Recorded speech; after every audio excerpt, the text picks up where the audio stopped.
Praise lord. అందరూ బాగున్నారా? ఇలా వాక్యం చదువుకొని తర్వాత దేవుని సహాయం కొరకు ప్రార్థన చేసుకొని వాక్యం విందాం. రండి, ఫిలిప్పీలకు రాసిన పత్రిక 4వ అధ్యాయం.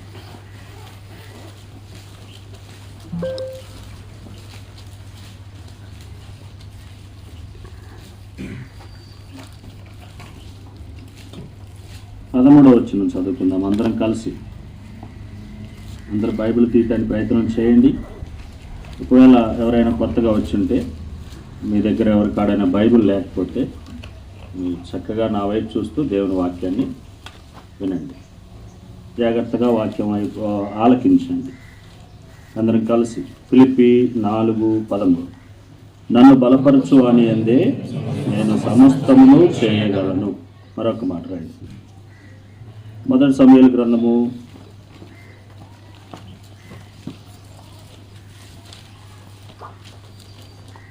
30వ అధ్యాయానికి వెళ్దాం.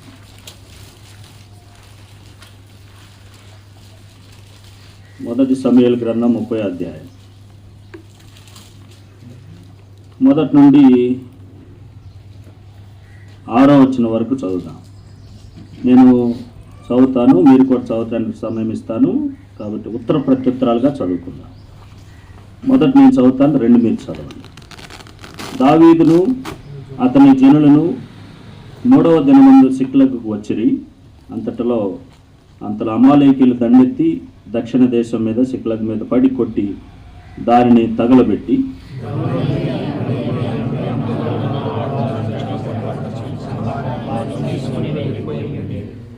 దావీదును అతని జనులను పట్టణమునకు వచ్చి అది కాల్చబడిన నుండి తమ భార్యలను కుమారులను కుమార్తెలను చెరలోనికి తీసుకోబడి నుండి చూచి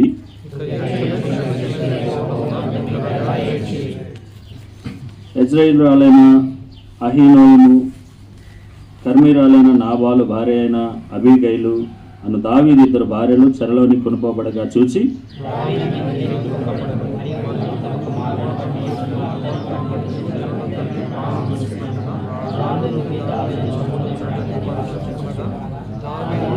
దావీదు తన దేవుడైన యెహోవాను బట్టి ధైర్యము తెచ్చుకున్నాడు. 18, 19 వచనాలు కూడా అందరం కలిసి చదువుతాం.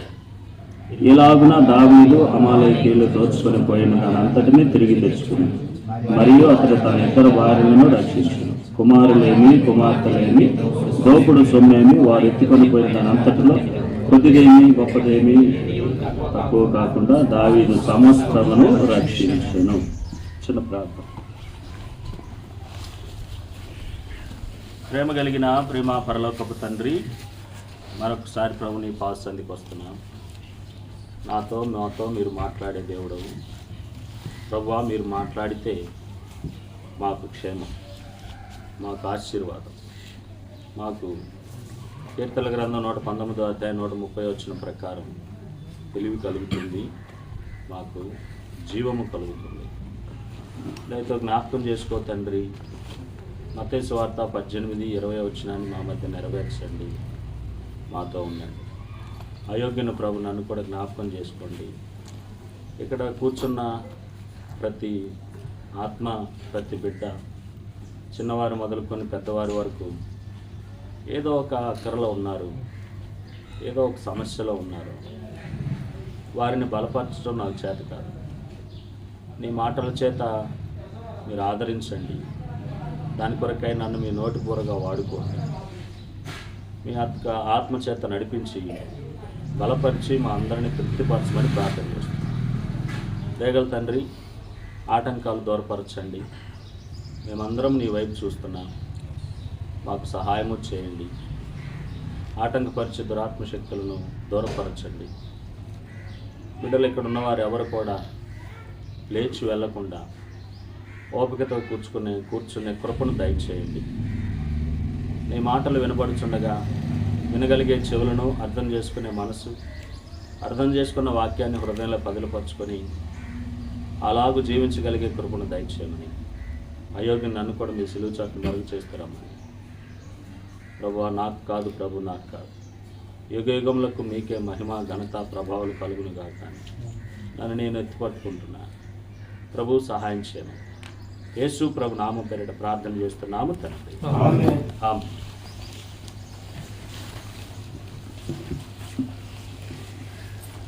మీ మధ్య నిలబడటం నాకు చాలా సంతోషంగా ఉంది. పిల్లలు ఉన్నారు, పెద్దవాళ్ళు ఉన్నారు. అందరికి ఏదో ఒక సమస్యలు ఉంటాయి. ఇందాక చెర్రి అన్నగారు చెప్తూ, అన్న మీరు పరిచర్య తీసుకోండి అన్నాడు. సరేలయ్యా అన్నాడు. ఒక థీమ్ అన్నట్టుగా ఒక మాట చెప్పాడు. సమస్తము అని ఒక మాట చెప్పాడు. సరే అట్లానే ప్రార్థన చేయండి, దేవుడు సహాయపడతాడని చెప్పాను.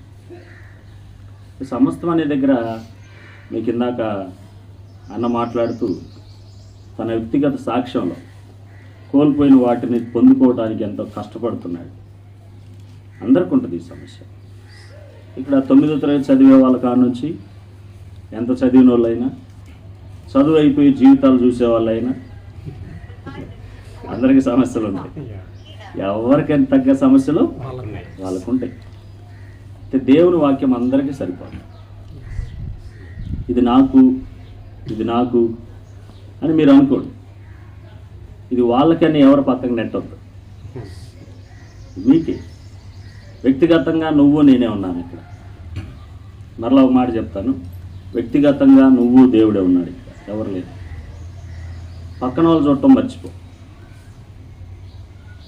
వేరే వాళ్ళకి వెళ్ళి చూడటం, వేరే వాళ్ళ గురించి ఆలోచన చేయటం ఇక్కడ మర్చిపో. నీ గురించి నువ్వే ఇక్కడ ఆలోచించే. దేవుడు మనతో మాట్లాడతాడు.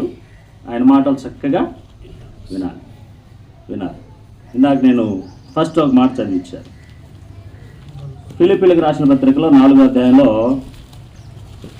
పౌలు గారు ఒక మాట చెప్పారు. నన్ను బలపరచువాని అందే నేను సమస్తము చేయగలను. మనల్ని బలపరిచేది దేవుడే. నువ్వే స్థితిలో ఉన్నా, చదువుకుంటున్నావా, నీ చదువులో నీకే బలం ఇచ్చేది దేవుడే, జ్ఞానం ఇచ్చేది దేవుడే. పని చేసుకుంటున్నారా, మీ పనిలో బలం ఇచ్చేది దేవుడే.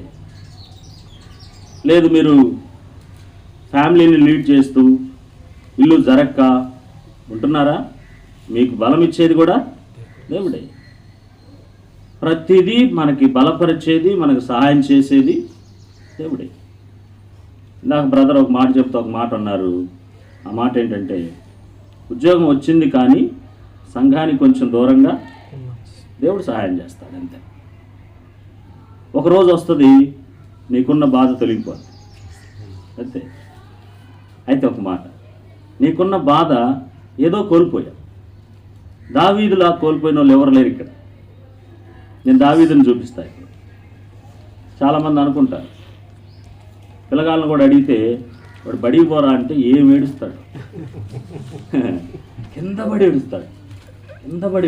వాడి బాధ, వాడి ఏడుపు మనం చూడలేము.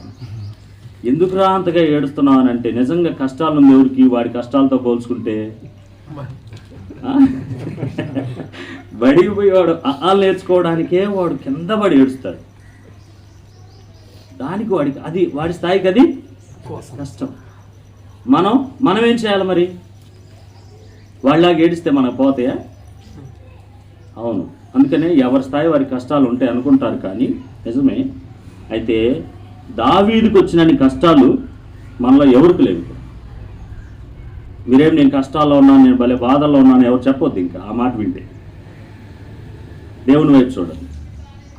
దావీదు పరిస్థితి ఎలా ఉందంట చదవండి. అక్కడ దావీదు పరిస్థితి ఎలా ఉందంటే, అయ్యో ఆ మాట చూడండి. అక్కడక ఆయనకు వచ్చిన కష్టానికట ఏడవటానికి ఏం లేదట. ఇంకా పిల్లగాలు బడికి పోవటానికి వాడు ఏడ్చినంట, ఇక వాడికి ఏం లేదు. దావీదు పరిస్థితి చూడండి. పెద్దోడండి, రాజు, ఎంతోమంది సంతానం ఉంది ఆయనకి, భార్యలు, కుటుంబం, బాధ్యతలు ఎన్నో ఉన్నాయి. అలాంటి ఆయనకి చివరికి ఇక్కడ ఏడ్చడానికి ఆయనకి ఏం లేదంటే, ఏడవడానికి అంత బాధల్లో ఉన్నాడు. ఇంకో మాట అక్కడ చూస్తే ఏమంటున్నాడంటే, అక్కడ చూడండి 6వ వచనంలో నేను కొంత భాగం చదువుతాను. దావీదు మిక్కిలి దుఃఖపడ్డాడు. ఏడవడానికి శక్తి లేదు, మిక్కిలి దుఃఖపడుతున్నాడు. ఇంకో పక్క ఏం జరుగుతుందనంటే, తమ తమ కుమారులను బట్టి కుమార్తెలను బట్టి ఆ పక్కనున్న జనులందరూ దావీదు వల్ల మనకి ఇదంతా జరిగింది అని దావీదుని రాళ్ళు పెట్టి కొట్టి చంపదాం రండి అనుకుంటున్నారు. చావడానికి వచ్చింది చివరికి. అలాంటి పరిస్థితుల్లో దావీదు ఉన్నాడు. దేవుడు ఎందుకో మనకి ఇక్కడ దాచిపెట్టాడండి. చక్కని మంచి వాక్యాలు దాచిపెట్టి రాసి మనకిచ్చాడు. ఆ మహానుభావుడు, ఆ భక్తుడు, ఆ దావీదు ఎన్నో వేల సంవత్సరాల క్రితం ఉన్న వ్యక్తి ఈరోజు లేడు. ఆయన గురించి ఇక్కడ మనం చదువుకుంటున్నామంటే దేవుడు మనకు ఎన్నో పాఠాలు నేర్పుతున్నాడు. దేవుని బిడ్డలుగా దావీదు ఎలా జీవించాడో మనం నేర్చుకుందాం. దావీదు ఏం పోగొట్టుకున్నాడో మరలా ఎలా సంపాదించుకున్నాడో మనం నేర్చుకుందాం. మనం కూడా అంతే. కాబట్టి ఆ రోజు దావీదు పరిస్థితులు ఒక రకంగా ఉంటే ఈరోజు మన పరిస్థితులు ఇంకొక రకంగా ఉన్నాయి. కానీ 7 పందర్లో ఒకటే, గుండె బాధ అందరిది ఒకటే. అయితే అందరికీ సహాయం కూడా దేవుడే చేస్తాడు. కాబట్టి కొన్ని మాటలు మనం చూద్దాం. దేవుని వాక్యంలో చక్కగా వినండి. ప్రాముఖ్యంగా నేను చెప్పే వాక్యంలో సహజంగా ఒక్కొక్కరికి ఒక్కొక్క దేవుడు తన ఆత్మచేత లీడ్ చేస్తుంటాడు. నన్ను దేవుడు ఎలా లీడ్ చేస్తాడో నాకు గ్రహింపు ఉంది. భౌతికమైన విషయాల మీద లీడ్ చేయడండి. ఇప్పుడు దేవుడి వాక్యం వింటున్నావు, మీ కొరకు నేను అన్ని భౌతికమైన విషయాల మీదే మీరు దృష్టి పెట్టండి అని చెప్పడు వాక్యం. ఇప్పుడు ఆత్మ విషయాల మీద దృష్టి పెట్టండి. ఏ వాక్యం వచ్చినా ఆత్మీయమైన విషయాల మీద దృష్టి పెట్టు, కానీ భౌతికమైన విషయాల మీద దృష్టి ఎక్కువ పెట్టదు. అయితే కొన్ని విషయాల్లో భౌతికమైన విషయాల మీద మీరు దృష్టి పెట్టండి, కానీ ఎక్కువ శాతం దేని మీద దృష్టి పెట్టాలి చెప్పండి? ఆత్మ సంబంధమైన విషయాల మీద దృష్టి పెట్టండి. ఈ విషయాలు గ్రహింపు ఉంచుకొని దేవుని వాక్యం విందాం రండి. మొదటగా దావీదు పరిస్థితుల్లో మనం చూస్తే, దావీదు ఇక్కడ ఏం చేసుకున్నాడట? సమస్తమును ఏం చేశాడు?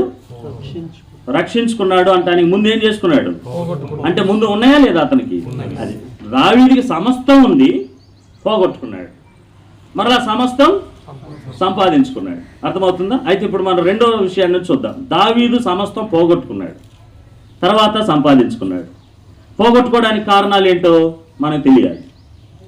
పోగొట్టుకున్నాడు అన్న తర్వాత సంపాదించుకున్న దాని గురించి ఎక్కువ చూస్తాం, కానీ అసలు ఆయన పోగొట్టుకోవడానికి కారణాలు ఏంటి? చాలామంది మీలో కూడా ఆత్మీయంగా దేవుణ్ణి ఎరిగి విశ్వాసంలోనికి వచ్చి రక్షణ పొంది మరలా ఈరోజు రక్షణ జీవితం లేదు, మరలా ఈరోజు ప్రభు మందిరం లేదు, ఈరోజు ప్రార్థనా జీవితం లేదు, ఈరోజు వాక్యం లేదు, సంఘ సహవాసం లేదు, దేవునితో సహవాసం సంబంధం లేదు. ఎందుకని పోగొట్టుకున్నారు? కారణం ఎవరు తెలియదు, తెలుసుకోవాలి. కొంతమంది ఇంకా భౌతికమైన విషయాలు చూస్తే చదువులో చాలా కష్టపడుతుంటారు, ఫెయిల్ అయిపోతుంటారు, నష్టం జరుగుతుంటుంది. నీ ప్రక్కనోడు బాగానే చదువుతుంటుంటాడు, మనలో కొన్ని విషయాల్లో కొన్ని లోపాలు ఉంటాయి, సక్సెడ్ అవ్వలేకపోతుంటారు. ఇంకొంతమంది పాస్ అవుతారు, కానీ కొంతమందికి ఉద్యోగాలు లేవు. కొంతమందికి ఉద్యోగాలు లేక చదువుకున్నప్పుడు ఎలా ఉంటారో, ఉద్యోగం వచ్చినప్పుడు ఎలా ఉంటారో చెప్పండి. ఎలా ఉంటారు? చదువుకునేటప్పుడు ఎలా ఉంటారు? చాలా హ్యాపీగా ఉంటారు. ఉద్యోగం వచ్చినప్పుడు హ్యాపీగా ఉంటారు. మధ్యలో చాలా డేంజర్. చదువు అయిపోయి ఉద్యోగం రాకుండా ఉంటాం, ఇది చాలా డేంజర్. ఇది మానసికంగా చాలా దెబ్బతీస్తుంది. అయితే ఇలాంటి స్థితుల్లో కూడా మీరు ఉండొచ్చేమో, నాకు తెలియదు, మీరు ఎలా ఉన్నారో నాకు తెలియదు, కానీ మనం మాత్రం 3 విషయాలు చూద్దాం. రెండు విషయాలు చూద్దాం. దావీదు సమస్తాన్ని పోగొట్టుకోవడానికి కారణం చూద్దాం. రెండవది సమస్తాన్ని సంపాదించుకోవడానికి కారణాలు కూడా చూద్దాం. సమస్తం పోగొట్టుకోవడానికి 3 కారణాలు చెప్తాను, సమస్తం సంపాదించుకోవడానికి 5 కారణాలు చెప్తాను. జాగ్రత్తగా విన్నాం. దేవుని వాక్యాన్ని వినండి. మీ పరిస్థితులన్నింటికీ దేవుని వాక్యాన్ని ఆధారం చేసుకోండి. దేవుడు మిమ్మల్ని మీ సమస్యల నుంచి విడిపించి సమస్తములో మీకు జయాన్ని ఇస్తాడు. రైట్, చూద్దాం రండి. ఇప్పుడు సమస్తమును దావీదు పోగొట్టుకున్నట కారణాలు చెప్పండి నాతో పాటుగా. దావీదు సమస్తమును పోగొట్టుకున్నటకు కారణాలు. మొదటి రండి, దావీదు పరిస్థితి ఎలా ఉందనంటే, మొదటి కారణం రాసుకోండి లేదా గుర్తుపెట్టుకోండి. దావీదు దేవుని మార్గంలో నుంచి తప్పిపోయాడండి. పోగొట్టుకోవడానికి లేదా నష్టపరుచుకోవడానికి కారణం ఏంటంటే, ఫస్ట్ కారణం ఏంటంటే దేవుని మార్గంలో ఉన్న దావీదు తప్పిపోయాడు. దేవుని సన్నిధితో లేడు, దేవునితో సంబంధంలో లేడు, దేవునికి దూరం అయిపోయాడు. దేవుని సన్నిధిలోంచి ఏమైపోయాడట? తప్పిపోయాడు. దేవుని మార్గంలోంచి బయటకు వచ్చాడు. గతంలో ఎలా ఉన్నాడో చూడండి దేవుని వాక్యంలో. మొదటి సమూయేలు గ్రంథం 27వ అధ్యాయం 1వ వచనం చూడండి. తరువాత దావీదు నేను ఇక్కడ నిలుచుట అదే స్పష్టం చదువునా, నేను ఇక్కడ నిల్చుండుట మంచిది కాదు, ఏదో ఒక రోజు నేను సౌలు చేత నాశనమైపోతాను, కాబట్టి నేను ఫిలిస్తీన్ల దేశంలోనికి తప్పించుకొని పోవుదును. అప్పుడు సౌలు ఇశ్రాయేలుల సరిహద్దుల్లో నన్ను వెతుకుట మానుకున్నాడు గనుక నేను అతని చేతుల నుండి తప్పించుకుందునని అనుకున్నాడు. దేవుణ్ణి అడగలేదండి. ఇక్కడ ఏమన్నాడు? అక్కడ మరలా చదువుతా చూడండి. దావీదు నేను ఇక్కడ నుండుట మంచిది కాదు, ఏదో ఒక దినమున నేను సౌలు చేత నాశనమవుదును, నేను ఫిలిస్తీన్ల దేశంలోనికి తప్పించుకొని పోవుదును. అప్పుడు సౌలు ఇశ్రాయేళ్ల సరిహద్దులలో నన్ను వెతుకుట మానుకును గనుక నేను అతని చేతిలో నుండి తప్పించుకుందునని అనుకున్నాడు. చూడండి, నేనే. దావీదు వాస్తవంగా ఇలాంటి వాడు కాదండి. అసలు దావీదు ఇలాంటి వ్యక్తి కాదు. పాపం గతంలో దావీదు గురించి మనకు తెలియాలంటే రండి అక్కడే చదువుకుందాం. 23వ అధ్యాయానికి రండి. ఒక్క ఉదాహరణ చూపిస్తాను. దావీదట మొదటి సమూయేలు గ్రంథం 23వ అధ్యాయం 2వ వచనంలో మొదటి వచనం, అంతట దావీదు నేను వెళ్ళి ఈ ఫిలిస్తీయులను హతము చేయుదునా అని యెహోవా యొద్ద విచారణ చేయగా. చూడండి ఏం చేశాడంట. అక్కడ కెయిలాలో ఫిలిస్తీన్లు వచ్చి వాళ్ళని ఎట్లా అన్యాయం చేస్తున్నారని దావీదుకి అడవిలో ఉన్నప్పుడు తెలిస్తే నేను వెళ్ళి వాళ్ళకి హెల్ప్ చేయనా, ఫిలిస్తీన్లు కొట్టనా అని దేవుడి దగ్గర విచారణ చేసిన మనిషి ఆయన. దేవుడి దగ్గర విచారణ అంటే ప్రార్థన చేసిన వాడు. నేను వెళ్ళేనా ప్రభువా అని ప్రార్థన చేసిన వ్యక్తి. తర్వాత ఇంకో మాట చదవండి అక్కడే 3వ వచనం. దావీదుతో కూడా ఉన్న జనులు మేము ఇచ్చుట యూదా దేశములో ఉండినను మాకు భయంగా ఉంది, ఫిలిస్తీయుల సైన్యానికి ఎదురుగా కెయీలాకు మేము వచ్చిన ఎడల మరింత భయము కలుగును గదా అని దావీదుతో అనగా, దావీదుతో ఉన్న ప్రజలేమో అయ్యా వెళ్తే ఎలాగా, వాళ్ళు మామూలు అనుకున్నారా, ఫిలిస్తీయులతో మనం ఎదురు వెళ్ళలేం అని దావీదుని మరలా వాళ్ళు భయపెట్టారు. మరలా ఇప్పుడు ఏం చేశాడు దావీదు? 4వ వచనం మరలా చదవండి. అది చూడండి. దావీదు మరలా యెహోవా యొద్ద విచారణ చేసెను. వెళ్ళినా వద్దా ప్రభు అని అడిగితే దేవుడు వెళ్ళమన్నాడు. చూడండి, ప్రతి దానికి కూడా దేవుడు దావీదు దగ్గర ప్రార్థన చేసిన మనిషిగా కనపడుతున్నాడు. ఆత్మీయ జీవితం ఎంత చక్కగా ఉందో చూడండి. మనలో కూడా కొంతమంది ప్రభుని ఎరిగిన కొత్త దినాల్లో చక్కగా మందిరానికి వెళ్తారు, బాగా ప్రార్థన చేస్తారు, మొదట్లో భలే బైబిల్ చదువుకుంటారు, ప్రతి ప్రార్థన కూడికి వస్తారు, చక్కగా బ్రతుకుతుంటారు, దేవుళ్ళు నిత్యము గడుపుతుంటారు. అంతేకాదు, ఇంకా ఆ ఫిలిస్తీన్లు ఓడించిన తర్వాత కెయీలా ప్రజలతో ఉన్నప్పుడు మరలా వాళ్ళు వస్తే సౌలు వస్తే కనుక చెప్తారా అని అంటే వీళ్ళు చెప్తారని అన్నప్పుడు మరలా దేవుడి దగ్గర ప్రార్థన చేశాడు. ప్రభువా నేను ఈ ప్రాంతంలో ఉండేనా వెళ్ళిపోయానా అని. మరలా దావీదు ఏం చేశాడట? మరలా దేవుడి దగ్గర విచారణ చేశాడు. విచారణ అంటే ప్రార్థన చేస్తున్నాడు. ప్రార్థన అంటే దేవునితో చక్కగా మాట్లాడుతుంది. ఏది దేవుడికి చెప్పకుండా, దేవుడు చెప్పకుండా, ఈయన దేవుడికి చెప్పకుండా ఉండడు, దేవుడు ఇతనికి చెప్పకుండా ఇతను ఏది చేయడు. చక్కని ఆత్మీయమైన సహవాసం, దేవునితో మంచి సంబంధాన్ని కలిగిన దావీదండి. ఈరోజు ఏం చేశాడు? దేవునితో చెప్పకుండా, దేవుడు వెళ్ళమంటున్నాడా వద్దంటున్నాడా కనుక్కోకుండా తన ఇష్టానుసారంగా, తన ఇష్టం ఆలోచనతోటి, తన సొంత భయంతో పారిపోయాడు. ఎక్కడికి వెళ్ళాడు అని అంటే మరలా ఫిలిస్తీన్ల దేశానికే వెళ్ళిపోయాడు, శత్రువుల దేశంలోనికే వెళ్ళాడు. దేవుడిని అడగొద్దండి, అడగరు. ఈరోజు చాలా మంది నష్టపోవడానికి కారణాలు ఏంటంటే నాయన దేవుణ్ణి అడగకుండా చేస్తున్నారు. దేవుని దగ్గర ప్రార్థన చేయటం, కనిపెట్టడం, బైబిల్ చదువుకోవడం, సేవకులతో ప్రార్థన చేయించుకోవడం, ఇలాంటి అలవాట్లు లేవు, పోయినాయి. గతంలో చక్కగా ఉన్నట్టున్నారు, ఇప్పుడు నష్టాలు ఎందుకు వస్తున్నాయనంటే దేవునితో ఉన్న సంబంధం, ప్రార్థనా జీవితం కోల్పోయి. గతంలో రోజుకి 2 గంటలైనా ప్రార్థన చేసి ఉంటారు, గతంలో రోజుకు 2 సార్లైనా ప్రార్థన చేసి ఉంటారు. ఈరోజు ఒక్కసారి కూడా ప్రార్థన లేదు. నిద్ర ఎక్కిపోయిపోయిందా కొంతమందికి? కొంతమందికి సుఖాలు ఎక్కువైపోయినాయా? కొంతమందికి సమస్యలు తెలియటం లేదా? కొంతమందికి దేవుని హెచ్చరికలు అంటే ఏంటో, దేవుని విడిచిపెడితే ఏమవుతుందో తెలియటం లేదు కదా? బాగున్నామో అనుకున్న వాళ్ళందరూ ప్రార్థన చేయరు, గుర్తుపెట్టుకోండి. ప్రార్థన ఎందుకు చేయరు? దేవుడి దగ్గర ఎందుకు మాట్లాడరు? సరే, ఇంకొక కారణం చెప్తా. దావీదు దగ్గరికి వెళ్తే, దావీదు ఎందుకు వెళ్ళిపోయావు అని అంటే ఒక మాట చెప్తాను. సౌలు సౌలు సౌలు సౌలు నన్ను చంపుతున్నాడు, సౌలు నన్ను చంపుతున్నాడు. సౌలు నుంచి నేను తప్పించుకోవాలంటే ఫిలిస్తీ దేశానికి వెళ్ళిపోవాలి. అంటే సౌలు వల్ల ఈ దేశంలో ఉండడానికి విసిగిపోయాడు. చాలామంది కూడా చూడండి, మందిరాల్లో సేవకుడు గద్దిస్తున్నాడని విసిగిపోతారు, ఇంకా రారు మందిరాలు. ఈ పాస్టర్ గారు మండోడు, ఈ పాస్టర్ గారు భలే అరుస్తాడు, ఈయన ఆదివారాలు మిస్ అయిందంటే తట్టుకోడు. ఒక రకంగా నా గురించే. ఇప్పుడు నేను సేవ చేసే దగ్గర ఒక అతను ఉన్నాడు, మంచి వ్యాపారస్తుడు, దేవుణ్ణి ఎరిగారు, వస్తున్నారు, చక్కగా నడుస్తున్నారు, కొన్నాళ్ళు నడిచారు. ఇప్పుడు ఏమైపోయిందంటే మంచి వ్యాపారం బాగా పెరిగిపోయింది, ఇప్పుడు మందిరానికి రావట్లేదు. నా ఆత్మ తట్టుకోలేదు. ఇప్పుడు గద్దిద్దామా, నా వల్ల విసిగిపోయి మందిరానికి ఆగిపోతారని భయం వేస్తుంది. గద్దించకుండా ఉండలేను. అప్పుడు ఒక మాట చెప్పాను, మీరు ఏమైనా అనుకోండి, నేను ఒక మాట చెప్తా, ప్రభుతో ఉన్న సంబంధం మీకు గట్టిగా ఉండాలి. మీరు దేవుడితో సంబంధం లేకుండా నాతో సంబంధం పెట్టుకోవద్దు, అది మీకు నష్టం అని చెప్పి. పాస్టర్ గారు ప్రార్థన చేయండి, పాస్టర్ గారు ప్రార్థన చేయండి, పాస్టర్ గారు ప్రార్థన చేయండి, కానీ వాళ్ళు చేయరు. ఇంకా మందిరాలకు రారు. ఎవరి వల్ల చివరికి ఏదన్నా అంటే విసిగిపోయారు. పాస్టర్ గారు మమ్మల్ని ఆ మాట అన్నాడు, ఇంకో మందిరానికి పోతాం. పోండి, ఏడికైనా పోండి, ఇంకో ఆయన అనుకుని ఉంటాడు ఏంటి, అక్కడ కూడా అంటారు. మళ్ళీ చివరికి ఇంకా చెప్పరా, మందిరం మారారా, 4వ మందిరమైనా 5వ మందిరమైనా మారండి, 7వ మందిరం లోకమే. ఇంకా లోకమే ఇక నీకు. దావీదు పరిస్థితి కూడా అదే.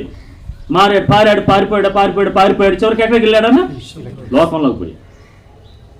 ఈరోజు ఎవరి కారణం, ఎవరి వల్ల విసిగిపోతున్నావు? చాలామంది మందిరాల్లో రిలేషన్స్, పెద్దవాళ్ళ గురించి చెప్తారు. కొంచెం చిన్నపిల్లలు కదా మీరు అట్టుండండి. కొంతమంది రిలేషన్స్ ఉంటాయి మందిరాల్లో.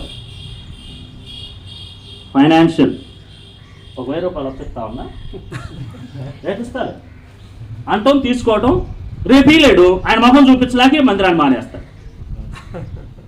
ఎవరి వాళ్ళు విసిగిపోతున్నారు మీరు? మీ సంబంధాలు ఎలా ఉంటున్నాయి? దేవునికి దూరం కావడానికి, మీరు విసిగిపోవడానికి కారణాలు ఏంటి? చాలామంది ఈ విషయాలు గుర్తుపెట్టుకోవట్లేదు. ఈరోజు నాన్న, తమ్ముడు, చెల్లెమ్మ, దేవుని సన్నిధిలో ఉండడానికి విసిగిపోవటం. చాలామంది ఓర్పు లేకుండా బతుకుతున్నారు. ఎవరో నిన్ను అన్నారని దేవుని మీద అలుగుతావేంటి? మా దగ్గర ఒక బాబు ఉన్నాడు, వాడు ఈ మధ్య కాలంలోనే 15 సంవత్సరాలే బాప్తిజం తీసుకున్నాడు. సంవత్సరం అయింది బాప్తిజం తీసుకున్నాడు. ఇప్పుడు వాడికి 16 ఏళ్ళు వస్తుంటాయి. గతంలో వాడు చిన్నప్పుడు వాడికి ఒక అలవాటు ఉంది, ఏదన్నా అన్నం మానేస్తాడు. ఏదైనా అన్నీ, వాళ్ళ అమ్మ అన్న ఎవరైనా ఏదన్నా అంటే ఏం మానేస్తాడు? భోజనం తింటాం మానేస్తాడు. నాన్న తప్పు అలా ఉండకూడదు, ఎవరేదన్నా తర్వాత మాట్లాడుకుందాం, ముందు అన్నం తిందా అంటాను. చిన్నతనంలో చెప్పాను. సరే అంకుల్ అన్నాడు, దాన్ని మానేశాడు. ఇప్పుడు నిన్నే ఫోన్ వచ్చింది, అన్నా వీడు మళ్ళీ అలుగుతున్నాడు అన్నా అని. నేను ఇంకా అక్కడ లేను, వస్తున్నా అని చెప్పాను. ఎందుకు మీరు అలుగుతారు? ఎందుకు మీరు విసిగిపోతారు? సరేనా? ఒక మాట గుర్తుపెట్టుకోండి, మీరు దేవుడి నుంచి దూరం కావడానికి లేదా మనం నష్టపోవడానికి కారణం చెప్పండి. ఒకటి, దేవుని దగ్గర ఏం చేయట్లా, విచారణ చేసే అలవాటు తగ్గిపోయింది. తమ్ముడు, ప్రార్థన చేసుకోండి, దేవుని దగ్గర ఉండండి. ఎక్కువ యవనస్తులు దేవునికి దూరం చేస్తుంది ఏంటి? సరే, పెద్దవాళ్ళనే దేవునికి దూరం చేస్తుంది ఏంటి? ఒకటి చెప్పండి త్వరగా, మీరే చెప్పండి బ్రదర్. ఒకటి ఇందాకేది చెప్పారు, ఒకటి పని, అంతేనా? ఉద్యోగం, జాగ్రత్త, ప్రార్థన చేసుకోండి. రెండోది మీరు చెప్పండి త్వరగా, యవనస్తులు. అసలు వాళ్ళకి అన్నీ తెలుసు, మనం ఏం చెప్తాం వాళ్ళకి? మరి వదిలిపెట్టండి అమ్మా, మరి వదిలిపెట్టండి. సెల్ ఫోన్ ఎందుకు? దయచేసి ప్రేమతో చెప్తున్నా, మనకు నష్టం ఏమో చెప్పండి. ఏదో కోల్పోతారా? ఏదో ఉంది. దావీదు ఫస్ట్ చేశాడు, తను ఏదో కోల్పోతాడని తనకి తెలియదు. కానీ ఈరోజు మనకు ముందుగానే పాఠాలు నేర్పుతున్నాడు. మీరేదో కోల్పోతారు. మీరు ఏదైతే కావాలని కష్టపడుతున్నారో, ఏదైతే తల్లిదండ్రులను సంతోషపెట్టాలని ఆశపడుతున్నారో, ఆ తల్లిదండ్రులకు ఏడుపు మిగులుస్తారు. మీ జీవితాలకు మీరు శాపం అవుతారు. దేవుడికి దూరం చేసే సెల్ ఫోనా? తీసేయి. దేవుడికి దూరం చేసే ఫ్రెండ్సా? తీసేయి. దేవుడికి దూరం చేసే అతికి మించిన ఫోన్లా మాట్లాడడం మానేసేయండి. అర్ధరాత్రి 12 ఏం సంగతులు? అమ్మ ఫోన్ చేస్తుందంటే ఒక్కడు ఫోన్ ఎత్తడు మళ్ళీ. జాగ్రత్త. మీ బ్రతుకులు ఎలా ఉంటున్నాయి ఆలోచన చేసుకోండి. నవ్వుతున్నారంటే అర్థం ఏంటంటే అది అందరికీ తెలుసు. తప్పమ్మా అలా చేయి. మొదటి మాట చెప్పండి ఏంటంట? మొదటిది ఏంటి? నష్టపోవడానికి కారణాలు. మొదటిది నాన్న చెప్పు ఏంటి? మొదటిది ప్రార్థనా జీవితం తగ్గిపోయింది. లేదు అలా. సరేనా? గుర్తుపెట్టుకుందాం. మొదటి మాట. రెండవ కారణం చూద్దారండి. ప్రోచితమైతే అన్ని చూడడానికి ప్రయత్నం చేద్దాం. సమయం మించిపోతుందంటే కొన్నిటితో ముగించుకుందాం. చూడండి, రెండవ కారణం ఏంటి అని అంటే, దేవుని వాక్యంలో మనం చూస్తే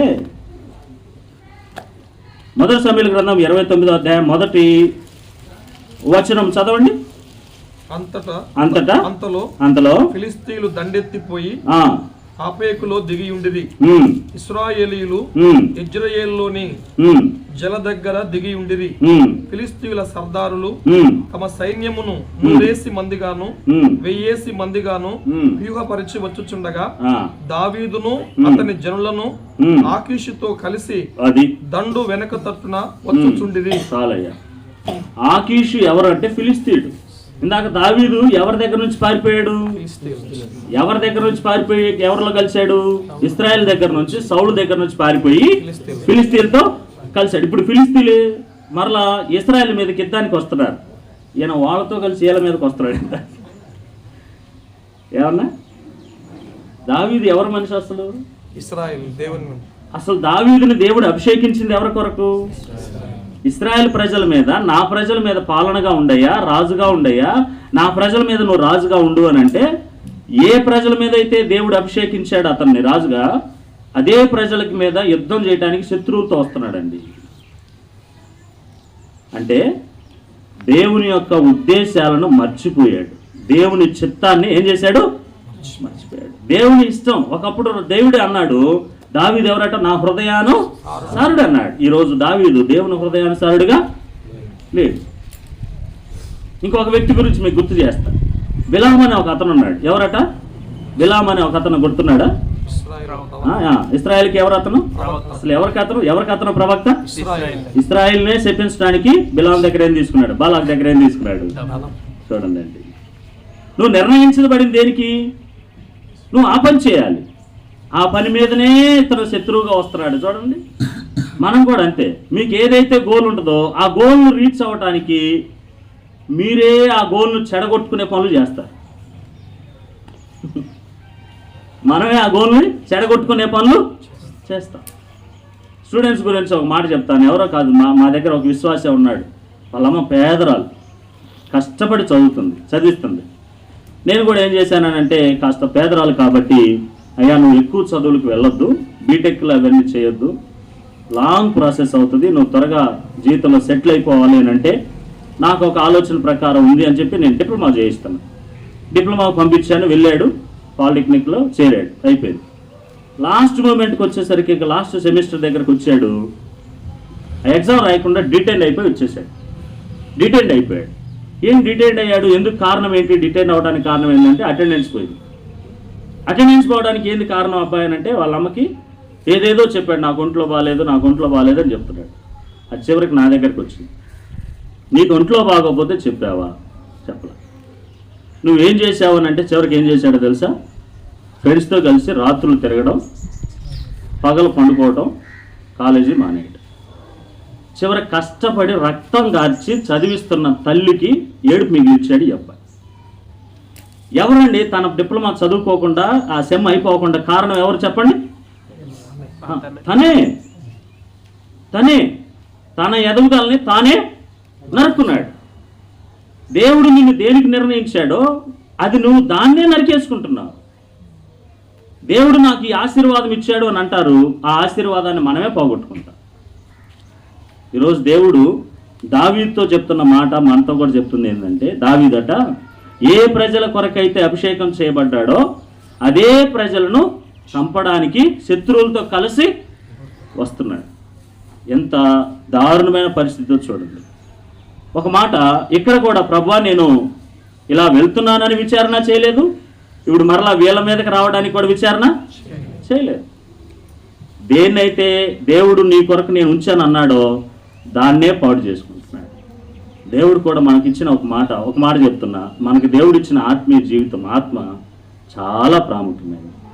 ఈ ఆత్మీయ జీవితం నష్టపోతున్నా మనం పట్టించుకోవట్లేదు, మనమే దీనికి శత్రువులు. కాబట్టి ఆత్మీయంగా ఎలా ఉన్నారో ఆలోచించి, రెండవ కారణం ఏంటట, దేవుని చిత్తానికి వ్యతిరేకంగా తిరుగుతున్నాడు. మొదటి మాట ఏంటి? ప్రార్థన లేని బ్రతకండి. కారణాలు ఏంటంటే, పడిపోవడానికి, నష్టపోవడానికి కారణాలు ప్రార్థన లేని బ్రతుకు. రెండవది దేవుని చిత్తానికి వ్యతిరేకంగా బ్రతకడం. మూడవ మాట చెప్తారు చూడండి. మూడవది మొదటి సమూయేలు గ్రంథము 29వ అధ్యాయం 8వ వచనం చదవండి అన్న ఒక్కసారి. 8వ వచనం. నా ఏలిన వాడవగు రాజా, నీ శత్రువులతో యుద్ధము చేయుటకై నేను రాకుండునట్లు నీ యొద్దకు వచ్చిన దినము నుండి నేటి వరకు చూడండి, నీ దాసుడనైన నాయందు తప్పేమి కనబడనని ఆకీషుని అడిగాను. ఇప్పుడు చూడండి, అక్కడ ఒక మాట నేను చదువుతున్నా చూడండి, మీరు కూడా నోటీస్ చేయండి. ఒక మాట అక్కడ అతను ఏమని ప్రార్థన చేస్తున్నాడు, ఏమని అంటున్నాడు చూడండి. దావీదు అంటున్నాడు, నేనేం చేసి తిని నా ఏలిన వాడా. గుర్తుపెట్టుకుని ఆ పాయింట్ అండర్లైన్ చేసుకోండి. అది ఏంటంటే, అది నా ఏలిన వాడవగు రాజా, నా ఏలిన వాడా. రెండవది అక్కడ కింద అంటున్నాడు చూడండి, నీ యొద్దకు వచ్చిన దినము నుండి నేటి వరకు నీ దాసుడనైనా నా ఏలిన వాడు నీ దాసుడనైనా అని అంటున్నాడు. వాస్తవంగా ఎవరితో అనాలి ఈ మాట? దేవునితో అనాలి. దావీదు దేవుని బిడ్డ, దేవుని విశ్వాసి కదా. దేవుడు మనకు ఏలినవాడు, అవునా కాదా? అవును, ఆయనే మన రాజు, ఆయన మన లేనివాడు. ఈ దావీదు, సౌలు చేతిలో నుంచి నన్ను తప్పించావు, నీ దేశంలోకి వస్తే నన్ను చేర్చుకున్నావు, నాకు కొంచెం ఆసరా ఇచ్చావు అని భౌతికమైన మానవుడు సహాయం చేస్తే, ఆ సహాయం చేసిన మానవుడిని దేవుని స్థానంలో పెట్టాడు. పతనం అయిపోవడానికి కారణాలు చూడండి. సహాయము చేసిన వారు ఏమైపోయారు? ఈయనకి దేవుడైపోయాడు, సహాయం చేసినవాడు. ఆకీషు అన్యుడు, దేవుడిని ఎరగనివాడు. ఆ దేవుడిని ఎరగని అన్యుడు దావీదుకి సహాయం చేస్తే, దావీదు దేవుని పక్కన పెట్టి నా ఏలిన వాడు అని ఎవరిని అంటున్నాడు? నా వైపు చూస్తారా? నా ఏలిన వాడా అని ఎవరిని అంటున్నాడు? ఆకీషుని అంటున్నాడు. అనొచ్చా మాట చెప్పండి? నా ఏలిన వాడా, నీ దాసుడను. ఎవరికి దాసుడు దావీదు? దేవునికి దాసుడు కదా. ఇప్పుడు ఎవరికి దాసుడు అంటున్నాడు? మనుషుడికి దాసుడు అంటున్నాడు. మనం కూడా ఈరోజు చాలా మంది దేనికి దాసులు చెప్పండి? మీరు దేనికి దాసులు? మీరు దేనికి దాసులు అంటున్నా? పల్లెటూరు వాళ్ళ గురించి చెబుదామంటేనేమో త్రాగుబోతులు ఎవరికి లేరు. వ్యభిచారుల గురించి చెప్దామంటేనేమో వ్యభిచారులు ఎవరిక్కడ లేరు. మరి మీలో ఎవరున్నారు? ఇక మీరు ఎవరికి దాసులు? మీరే ఆలోచన చేసుకోండి. మీరు దేవునికి దూరంగా ఉంచేది ఏదైతే నువ్వు ప్రేమిస్తున్నావో అదే దానికి నువ్వు దాసుడివి. దేవునికి నిన్ను దూరం చేసేది ఏదో దానికి నువ్వు దాసుడివి. కాబట్టి గుర్తుపెట్టుకోండి. ఏమంటున్నాడు దేవుని వాక్యంలో? మూడవ మాట ఏం చూసాము మనం చెప్పండి? మూడవ మాట ఏం చూసాము? సహాయము చేసిన మనుషుల్ని మనం దేవుడు అంటున్నాం. అంటే దేవుని స్థానాన్ని వస్తువులను, మనుషులను కదా, మన అవసరాలను, మన ఉద్యోగాలను, మన పిల్లలను పెట్టేస్తున్నారు. గుర్తుపెట్టుకోండి, మీరు దేనికి దాసులై ఉన్నారు? దేవుని కాక ఇతరులకు దాసులగుటకే దావీదు నష్టానికి కారణం. మూడవ మాట. మొదటి మాట ఏం చెప్పండి? కారణాలు, నష్టపోవడానికి కారణాలు ప్రార్థన లేదు. రెండవది దేవుని చిత్తానికి వ్యతిరేకంగా ఆయనే తిరుగుతున్నాడు. రెండవది. మూడవది దేవుని స్థానంలో వేరేదేదో పెట్టి దానికి దాసుడైపోయాడు. అది కారణం. ఈ మూడు కారణాలు నీ జీవితంలో జరిగితే, మన జీవితంలో జరిగితే మనం కూడా ఏదైనా నష్టం జరుగుతుంది. నష్టపోతున్నాను అనే వాళ్ళందరూ ఈ మూడు నీ జీవితాల్లో జరుగుతుంది. గుర్తుపెట్టుకోండి. ఈ మూడిట్లో నువ్వు ఒక్కదానికైనా ఖచ్చితంగా మూడింటికుంటారు, ఇంకొకదానికి కాదు. ప్రార్థన లేని స్థితి, అంతేనా? దేవుని చిత్తానికి వేరుగా తిరిగే స్థితి. చాలా మందికి మీలో దేవుని చిత్తం ఏంటంట? దేవుని చిత్తం ఏమన్నది? మార్క్స్ వార్త 16:16 ప్రకారం చెప్పండి. నమ్మి బాప్తిజం పొందినవాడు రక్షింప. ఎంతమంది బాప్తిజం పొందారు మీలో? దేవుని చిత్తమేమో నువ్వు రక్షణ పొందాలని ఉంది. మీలో ఎంతమంది ఇంకా రక్షణ పొందలేదు? మీలో ఎంతమంది ఇంకా బాప్తిజం తీసుకోలేదు? మీలో ఎంతమంది ఇంకా దేవుని కొరకు బ్రతకడానికి ఇప్పుడు టైం కాదులే అని ఎదురు చూస్తున్నారు? పిల్లలు మీ గురించి, పెద్దవాళ్ళు ఇంకా వీడికి వయసు రాలేదులే, ఇంకా అమ్మాయికి వయసు రాలేదులే అని పెద్దలు ఎంతమంది పిల్లల బాప్తిజం తీసుకోకుండా ఆపుతున్నారు? మా దగ్గర ఒక విశ్వాసం, నేను ఆదివారం పనికి పోతా, నాకు ఎదురైంది. పనికి పోతా ఎదురైంది. నేను అప్పుడే పోతున్నా. నేను చూసా, పక్కన వాళ్ళు అడుగుతున్నా, అమ్మ పలానా మా బిడ్డ ఒక అమ్మాయి ఉంది, ఎక్కడుందమ్మా అని. ఆమె పక్కనే ఉంది. నేను ఇంకొకళ్ళు అడుగుతున్నా. అప్పుడు ఆమెకు మైండ్ పోయి, అన్న తప్పు అయిపోయింది, వస్తున్నా పన్నా. మీరు కూడా దేవుని చిత్తం ఏమైందో దాన్ని మీరే ఆపుతున్నారు. మీకు ఎలా మేలు జరుగుతాయి చెప్పండి? నష్టం అక్కడే అవుతుంది. సహోదరుడా, సహోదరి, ఈరోజు దేవుడు నీతో మాట్లాడుతుంటే దయచేసి ఇకనైనా దేవుని చిత్తానికి నువ్వు వ్యతిరేకంగా నడవద్దు. నీ పరిస్థితుల గురించి దేవుని దగ్గర చెప్పొద్దు. దేవుడికి అన్ని పరిస్థితులు తెలుసు. అన్ని దేవునికి అప్పగించు. దేవుని చిత్తం ఏంటో మొదట చేయండి. నమ్మి బాప్తిజం పొందినవాడు రక్షింపబడు. బాప్తిజం పొందిన వారు సంఘంలో సభ్యులుగా చేర్చబడతారు. సంఘ సభ్యులు, రక్షణ పొందిన వారు, విశ్వసించిన వారందరూ దేవునికి కుమారులు, కుమార్తెలు. ఆయన బిడ్డల గురించి అన్ని క్షేమాలు చేస్తారు. ఆయన ప్రేమించే వారికి సమస్తమును సమకూడి మేలు జరుగుటకే జరుగుతున్నాయి. ఇంకంతే, గుర్తుపెట్టుకో, సరేనా? దేవుని చిత్తానికి వ్యతిరేకంగా కలదు. రెండవది. మూడవది ఏంటంట? మూడవదేనా అది? అవును. మూడవది ఏంటంటే ఆకీష్ అనే మనుషుల్ని లేదా దేన్నైనా దేవుని స్థానంలో దేన్ని పెట్టొద్దు. దేవుడు తర్వాతనే ఏదైనా. చూసారా, చాలా మంది చూడండి, మనుషులు సహాయం చేశారని అయ్యా నువ్వు మాకు దేవుడు అయ్యా అంటారు. తప్ప ఆ మాట అనమాకండి. ఎక్కడ దేవుడు దేవుడే, మనుషుడు మనుషుడు. మూడు విషయాలు, కారణాలు చెప్పాను. ఏది? నష్టపోవడానికి కారణాలు. ఇప్పుడు చూడండి, ఆయన సమస్తం ఏం చేశాడంట? సంపాదించుకున్నాడు. సంపాదించుకోవడానికి కారణాలు ఏంటో చూద్దాం. టైం ఎంత అయిందన్న? టైం ఎంత? 4:35 కల్లా ముగించుకున్నాం. చూడండి, ఇంకా అవకాశం ఉంటే ఇంకా ముందే ముగిస్తాను. చూడండి, మరలా ఇప్పుడు ఆయన సమస్తమును సంపాదించుకునడానికి కారణాలు. మొట్టమొదటి కారణం, సమస్తము సంపాదించుకోవడానికి కారణం. మొదటి కారణం, ముందు ఏం పోగొట్టుకున్నాడో గ్రహించాడు. చెప్పండి, మొదటి కారణం ఏంటి? నాతో పాటు చెప్పండి. దావీదు సమస్తమును సంపాదించుకున్నటకు కారణములో మొదటిది తానేం పోగొట్టుకున్నాడో గ్రహించాడు. చాలా మందికి ఏడుస్తుంటారు. ఎందుకు ఏడుస్తున్నారో తెలియదు. బాధపడతారు. ఎందుకు బాధపడుతున్నారో తెలియదు. నువ్వు దేన్నైనా బాధపడుతున్నావనంటే, లేదా దేన్నైనా నువ్వు నష్టపోయావంటే నువ్వు స్పష్టంగా గుర్తించు. నువ్వేమి నష్టపోయావో గుర్తించు. నువ్వేం పోగొట్టుకున్నావో తెలిస్తే దాన్ని సంపాదించుకోవడానికి మార్గం ఉంటుంది. అర్థమవుతుందా? నువ్వేం పోగొట్టుకున్నావో తెలియటం లేదు. బైబిల్లో ఒక స్త్రీ ఉంది. తన దగ్గర 10 వెండి నాణ్యాలు ఉంటే వాటిలో ఒకటే 9 పోగొట్టుకుందా? 10 పోగొట్టుకుందా? 1 పోగొట్టుకుంది. ఆ పోగొట్టుకున్న దాని మీద ఆమెకు దృష్టి ఉందండి. నాకు పోయింది నా వెండి నాణ్యం. దాని కొరకు ఆవిడ ఏం చేసిందనంటే చీపురు తీసుకుంది, దీపం తీసుకుంది, ఊడ్చింది, అంతా వెతికింది. పోగొట్టుకుంది ఏంటో తెలియాలి. నీవు పోగొట్టుకుంది తెలియకపోతే నువ్వు వెతకలేవు. నువ్వు ఎక్కడ ఎతుకుతావో నీకు తెలియదు. కాబట్టి మొట్టమొదటి కారణం ఏంటంటే దావీదు ఏం పోగొట్టుకున్నాడో గ్రహించాడు. ఏం పోగొట్టుకున్నాడంట? అక్కడ చదివితే మాటలు అక్కడ అర్థమవుతుంది. దావీదు సమస్తము పోగొట్టుకున్నాడు. సమస్తం ఏం చేశాడట?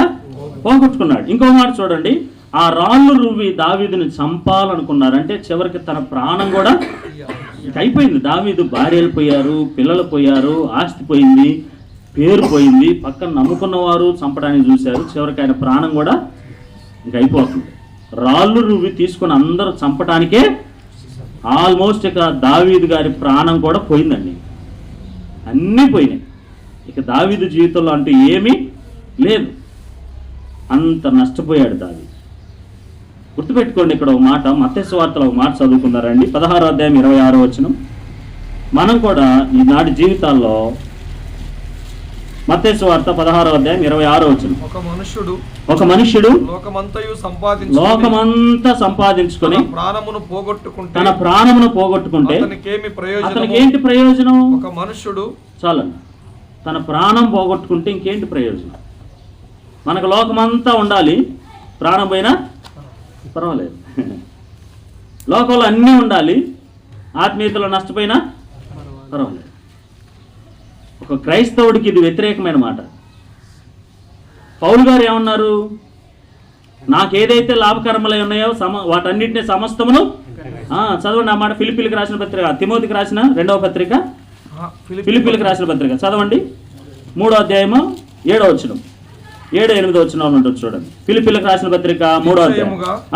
నా ప్రభువైన యేసుక్రీస్తును గుర్చిన చూడండి, నా ప్రభువైన యేసుక్రీస్తును గుర్చిన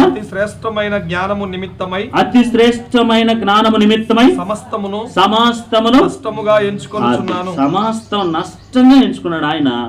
మనమేమో ఆత్మే ప్రాముఖ్యం. ఏంటంటే సమస్తం ప్రాముఖ్యం, ఆయనకేమో నష్టం. అది ఈరోజు నువ్వు నేను కూడా ఏం పోగొట్టుకున్నావు ఆలోచన చేసుకోతాం. 2 విషయాలు, ఒకటి ఆత్మీయంగా చెబుతున్నా, రెండోది భౌతికంగా చెబుతున్నా. ఆత్మీయంగా నీ ఆత్మను నువ్వు పోగొట్టుకుంటున్నావు. ఇంకా యేసు రక్తంలో పాపాలు ఒప్పుకోకుండా, యేసు ప్రభు నామంలో బాప్తిజం పొందకుండా, సాకులు చెప్పుకుంటూ, సమాజంలోనే లోకమయం ఇష్టంగా ఇతరుల ఇష్టాలను నెరవేర్చడానికి, లోకంలో పాపం చేయడానికే బ్రతికినట్టు, ఆ పాపాల కొరకే పుట్టినట్టు మనం బ్రతుకుతుంటాం. చాలామంది దేవుని దగ్గరికి ఎందుకు రారంట? వెలుగు లోకంలోనికి వచ్చింది కానీ చాలామంది వెలుగు దగ్గరికి రారు. ఎందుకంట? వారి పాపాలు బయటపడతాయి. ఎందుకని? ఇంకా లోకంలో ప్రేమిస్తూ కొంతమంది దేవునికి దగ్గరికి రాకుండా బ్రతుకుతున్నారు. మీరేం పోగొట్టుకుంటున్నారో తెలుసా? దావీదు ఏం పోగొట్టుకున్నాడో తెలుసుకున్నాడు. ఏం పోగొట్టుకున్నాడు? చివరికి తన ప్రాణాన్నే చివరికి అన్నీ పోయినాయి. నా జీవితంలో కూడా ఇప్పటికీ ఎంత కోల్పోయావచ్చు. నా విషయంలో, నా వ్యక్తిగత జీవితంలో నేను 22 సంవత్సరాల వరకు యేసు ప్రభు నాకు తెలియదు. 22 సంవత్సరాలకి అప్పటికి నాకు మ్యారేజ్ అయిపోయింది. అప్పటికి నాకు ఒక పాప. నేను చదువుకొని మరలా తర్వాత నేను డిస్టెన్స్లో చదువుకుంటూ వచ్చాను. నేను అప్పటికే నాకు మ్యారేజ్ అయిపోయి పాప వచ్చి చదువులు కూడా అయిపోయి ఉద్యోగం కూడా చేస్తున్నాను నేను. ఆ టైంకి ఒక ప్రక్క నాకు ఇలా చదువులు, మ్యారేజ్, పిల్లలు, ఉద్యోగం వచ్చింది. మరొక ప్రక్క ఆత్మీయంగా నీచమైన జీవితం. మా నాన్నకి నేను నచ్చనండి. నా కన్న తండ్రి నన్ను అన్నాడు, వీడు నాకు పుట్టలేదన్న మాట అన్నాడు. గతంలో మీకు చెప్పుంటాను ఇక్కడ. అలాంటి నీచమైన బ్రతికాను. నాకు లేని చెడ్డ అలవాటు లేదు. మీరు ఇక్కడ అందరూ కూర్చున్న చాలా మంచి పిల్లలు. మీరు అందరు నాకన్నా, నాతో పోలిస్తే మీ అంత మంచి వాళ్ళు ఎవరు లేరు. నేను అంత దుర్మార్గంగా బ్రతికాను. గంజాయి తాగి పండుకున్నాను ఇంట్లో. చిన్నతనంలోనే దొమ్మిడీలకు పోయేవాడిని, అంటే రౌడీజంగా గొడవలకు పోయేవాళ్ళం, గ్యాంగ్ వేసుకొని తిరిగేవాళ్ళం. చాలా భయంకరమైన జీవితం ఉండేది. చివరికి నేనేం పోగొట్టుకున్నానో నాకు ఎప్పుడు తెలిసింది? 22 సంవత్సరాల తర్వాత తెలిసింది. నేను ఈ ఆత్మ పోగొట్టుకున్నాను, నేను ఎంత దుర్మార్గంగా బ్రతికాను అమ్మో అని నాకు నా ఆత్మ తెప్పరిల్ల చేశాడు దేవుడు. నువ్వు ఇంకా ఇక్కడ ఉంటే నువ్వు పోగొట్టుకునేది నువ్వు గుర్తెరిగినా నా తమ్ముడు, అన్న, అక్క, ఇంకా ఎవరైనా మీలో పెద్దలు ఎవరైనా ఉంటే, ఇంకా ప్రభువును మనస్ఫూర్తిగా తెలుసుకోకపోతే మీరు పోగొట్టుకునేది ఏంటంటే మీ ఆత్మనే పోగొట్టుకుంటున్నారు. ఒకడు ప్రాణం పోగొట్టుకుంటే ఇంకేంటి ఉపయోగం? గుర్తిరగడం మొదటిది. ఇక రెండో భౌతికం, దాంట్లోనే భౌతికమైన నష్టం. మీ చదువులు లేదా మీ గోల్స్ లేదా మీరు ఏదైతే సాధించాలనుకుంటున్నారో దాన్ని మీరు పోగొట్టుకుంటున్నారు. పిల్లలందరికీ ఒక కోరిక ఉంటుంది. ఏంటి కోరిక? ఉదాహరణకి నువ్వేమవుతావు అనుకుంటున్నావు నాన్న? నువ్వు పెద్ద అయితే ఇప్పుడు ఏమవుతావు చెప్పు. చదువుకుంటున్నావా? ఏ జాబ్ చేస్తున్నావా? ఏం చేస్తున్నావు? ఏమవుదాం అనుకుంటున్నావు ఇంకా భవిష్యత్తులో? దాంట్లో సరే ఎవరు మీరు నువ్వేం చదువుతున్నావు? ఇప్పుడు తర్వాత ఏమవుతావు నువ్వు చదివి? ఏంటంట? ప్రొఫెసర్ అవుతాను. ఎక్కడ ప్రొఫెసర్ అంటే నువ్వు ఎక్కడ ఉంటావు? యూనివర్సిటీస్లో ఉంటావా లేకపోతే అమెరికా వెళ్తావా? ఎక్కడ ఉంటావు? అంటే నీ గోల్ అదేనా? తప్పుగా అనుకోవద్దు. చాలామంది పిల్లలు గోల్ పెట్టుకుంటారు కానీ దానికి తగిన కష్టం పడరు. అయ్యా నువ్వేమవుతారా అంటే పోలీస్ అవుతానంటే. నువ్వేమవుతావు అంటే నేను విమానం నడిపే పైలట్ అవుతానంటే. కానీ దానికి తగినటువంటి బేస్ గ్రౌండ్ కష్టాలు లేవు. నువ్వు కష్టపడకపోతే నువ్వేం కోల్పోతున్నావు అంటే నీ ఎయిమ్ని కోల్పోతున్నావు. ఏడుస్తారు, రేపొద్దున బాధపడతారు. నాకు మరలా ఆ టైం ఇవ్వు ప్రభు అని అంటే దయచేసి దేవుడు ఎవడని మరలా బాగా అర్థం చేసుకో. ప్రభు నేను మరలా చిన్ననాటికి వెళ్ళిపోతాను, మరలా మా నాన్న చేతిలోకి నేను వెళ్తాను, మరలా మా అమ్మ చేతి వంట నేను తింటూ చదువుకుంటానని మీరు అప్పుడు ఏడ్చినా మీకు టైం చాలా విలువైంది. గుర్తుపెట్టుకోండి. మీరేం పోగొట్టుకున్నారో గుర్తు చేసుకోండి. ఒకటి, ఆత్మ పోగొట్టుకుంటున్నారా? తక్షణమే రక్షణ పొందండి. రెండవది, మీ ఎయిమ్స్కి తగినట్టుగా మీరు జీవించలేకపోతున్నారా? పోగొట్టుకునేది ఏంటంటే మీ లైఫ్ని. గుర్తుపెట్టుకోండి. కాబట్టి పోగొట్టుకునేది ఏంటో తెలుసుకోండి. అన్న ఎందుకు కూర్చుంటున్నావు ఇంట్లో ఖాళీగా? ఎన్నింటి దాకా పడుకుంటారు పిల్లలు? కొంతమంది రాత్రి 11, 12 దాకా నిద్రపోరు, పొద్దున్న 8 దాకా. మీరు ఏం సాధిస్తారు చెప్పండి కదా? గుర్తుపెట్టుకోండి ఆ మాట. రెండో దానికి వెళ్తున్నా. రెండవది ఏంటంట? ఆయన మనం ఏం చూస్తున్నాం చెప్పండి. మొదటిగా దావీదు సమస్తం సంపాదించుకోవడానికి కారణాలు చూస్తున్నాం. మొదటిది ఏంటి కారణం? ఆయన ముందు ఏం పోగొట్టుకున్నాడో గ్రహించగలిగాడు. ఇక రెండవది చూస్తున్నాం చూడండి. చాలా ఆత్మీయ కోణంలోకి వెళ్తున్నాను, అది కూడా జాగ్రత్తగా ఆలోచన చేయండి. రెండవ విషయం ఏం చూశాడు అంటే తాను పోరాడవలసిన శత్రువు ఎవరో గ్రహించాడు. తను పోగొట్టుకున్నాడు. ఎవరు వచ్చి తీసుకెళ్ళిపోయారు? సమస్తం అమాలేకీయులు వచ్చి తీసుకెళ్ళిపోయారు. అమాలేకీయులు ఎవరో, వారి శత్రువులు అంటే దావీదు శత్రువు అయిన అమాలేకీయులు ఎంతటి బలవంతులో, అసలు వాళ్ళ బ్రతుకులేంటో, వాళ్ళ పుట్టుకలేంటో, వాళ్ళ జీవితం ఏంటో దావీదుకు ఒక గ్రహింపు ఉంది. శత్రువు మీద అంచనా లేకుండా చాలామంది ఓడిపోతారు. శత్రువు మీద అంచనా లేని వాళ్ళు ఏం చేస్తారు చెప్పండి? ఓడిపోతారు. శత్రువు మీద ఎవరైతే ఎంత అంచనా పెట్టుకుంటారో, శత్రువు గురించి ఎవరైతే కొంచెం జ్ఞానం కలిగి ఉంటారో వారు గెలుస్తారు. దావీదు కూడా అదే చేశాడు. దావీదుకి ఎవరంటే తెలుసు అంటే చెప్పండి. తన శత్రువులు అంటే నేను పోరాడవలసిన శత్రువు ఎవరో దావీదుకి తెలుసట. ఎవరో ఆ శత్రువులు ఎవరు చెప్పండి? కొట్టుకొని పోయిన వారు ఎవరు? అమాలేకీయులు. అమాలేకీయులు ఎవరో కొన్ని మాటలు నేను చూపిస్తాను చూడండి. ఆదికాండం 36వ అధ్యాయం 12వ వచనం. ఆదికాండం 36వ అధ్యాయం 9వ వచనం చదవండి. షెయీరు మన్యములో నివసించిన ఎదోమీయుల తండ్రి అయిన ఏశావు వంశావళి ఇదే. ఈ వంశావళిలో 12వ వచనం. ఆమె ఎలీఫజుకు అమాలేకును కనెను. ఇప్పుడు చూడండి, అమాలేకు ఎవరి వంశంలో వాడు? ఎదోము వంశం. ఎదోము అంటే ఎవరు? ఏశావు. అంతేనా? ఏశావు వంశం వాడు అతను. ఏశావు అంటే ఎవరు? హెబ్రీయులకు రాసిన పత్రిక 12వ అధ్యాయం 16, 17 వచనాలు చదవండి. ఏశావు వంశస్థుడు. ఏశావు ఎవరు? హెబ్రీయులకు రాసిన పత్రిక మీలో ఎవడైనను 12వ అధ్యాయం 16, 17 వచనాలు చదవయ్యా. ఒక పూట కూటి కొరకు తన జ్యేష్ఠత్వపు హక్కును అమ్మివేసిన తన జ్యేష్ఠత్వపు హక్కును అమ్మివేసిన ఏశావు వంటి భ్రష్టుడైనను వ్యభిచారి అయినను ఉండునేమో. చూడండి, ఏశావు ఎవరు అని అంటే వ్యభిచారి, భ్రష్టుడు. ఈ అమాలేకీయులు ఎవరు అని అంటే భ్రష్టుడు యొక్క వంశం చెందినవారు, వ్యభిచారుడైన ఏశావు వంశానికి చెందినవారు. ఇంకో మాట చూడండి, నిర్గమాకాండం 17వ అధ్యాయం 8వ వచనం. నిర్గమాకాండం 17:8. అమాలేకీయులు వచ్చి రెఫీదీములో ఇశ్రాయేలీయులతో యుద్ధము చేయగా. అంటే వీళ్ళు ఎవరంటే ఇశ్రాయేలీకి అసలు ఎవరు? వీళ్ళు శత్రువులు. ఆది నుండి ఇశ్రాయేలుకి ఎవరట? శత్రువులుగానే ఉన్నారు. భ్రష్టులు, వ్యభిచారులు, శత్రువులు. ఇంకో మాట ద్వితీయోపదేశకాండం 25:17-19 వచనాలు చూస్తే అక్కడ మీకు నేను 2 విషయాలు చెప్తాను. మీరు ఐగుప్తులో నుండి నేను చెప్తాను. చూడండి, అక్కడ ఎవరని ఉంటుందంటే దేవునికి భయపడని జనము. ఎవరట వారు? దేవునికి భయపడని జనం. ఇంకో మాట రాసుకోండి, రాజనీతి లేని ప్రజలు. నీతి లేని ప్రజలు, రాజనీతి లేదు వారి దగ్గర. ఇంకో మాట మనం చూస్తే 17వ వచనం, హెబ్రీయులకు రాసిన పత్రిక 12:17 వచనం ప్రకారం మనం చూస్తే దేవుని చేత విసర్జింపబడిన ప్రజలు. ఎవరి చేత విసర్జించబడ్డారు? దేవుని చేత విసర్జించబడ్డారు. నా వైపు చూడు. ఎవరి చేత విసర్జించబడ్డారు? అట్లాంటి వాడితో స్నేహం చెయ్యి. ఓకేనా? ఏంటి నవ్వుతారు? చేయకూడదా? నీతి లేని వాళ్ళతో సహవాసం చేస్తావు, మరి చేయకూడదు. మరి ఇంకెవరి గురించి చేస్తావు చెప్పు. ఇంకా అడుగుతాను, చెప్పండి. నేను ఇందాక చెప్పాక ఫస్ట్ వాళ్ళతో. వ్యభిచారులతో స్నేహం చేస్తా? అబ్బాయికి అన్నీ తెలిసే. దేవుడు అంటే అసలు భయం లేని వాళ్ళతో నిజంగా ఎవరు లేరంట అట్లాంటి వాళ్ళు. నీ ఫ్రెండ్స్ అందరు నీతిమంతులేనా ఏంటి? నా దగ్గర ఉన్నా ఇంకా? Okay, right. చూడండి, ఇక ఎలాంటి వారితో అనంటే వీళ్ళు భ్రష్టులు, వ్యభిచారులు, ఇశ్రాయేలుకి శత్రువులు, దేవునికి భయపడిన ప్రజలు, రాజనీతి నీతి లేని ప్రజలు, చివరికి దేవుని చేత విసర్జించబడిన అలాంటి వాళ్ళతో యుద్ధం చేస్తున్నాడు దావీదు. మన శత్రువు గురించి బాగా తెలియాలి. ఎప్పుడైతే ఈ అవగాహన దావీదుకు ఉందో, ఇక మంచి ఆలోచనతో ఇలాంటి ప్రజలు, వాళ్ళ దగ్గర నీతి లేదు, వారు దేవునికి భయపడరు కదా. భయపడిన వాడు ఏం చేస్తాడు? పాపం చేస్తాడు. నీతి లేని వాడు భయంకరంగా బ్రతుకుతాడు. కాబట్టి అలాంటి వారితో నేను యుద్ధానికి వెళ్తున్నా, చాలా జాగ్రత్తగా ఉన్నా. ఈరోజు మనకు కూడా శత్రువు ఎవరు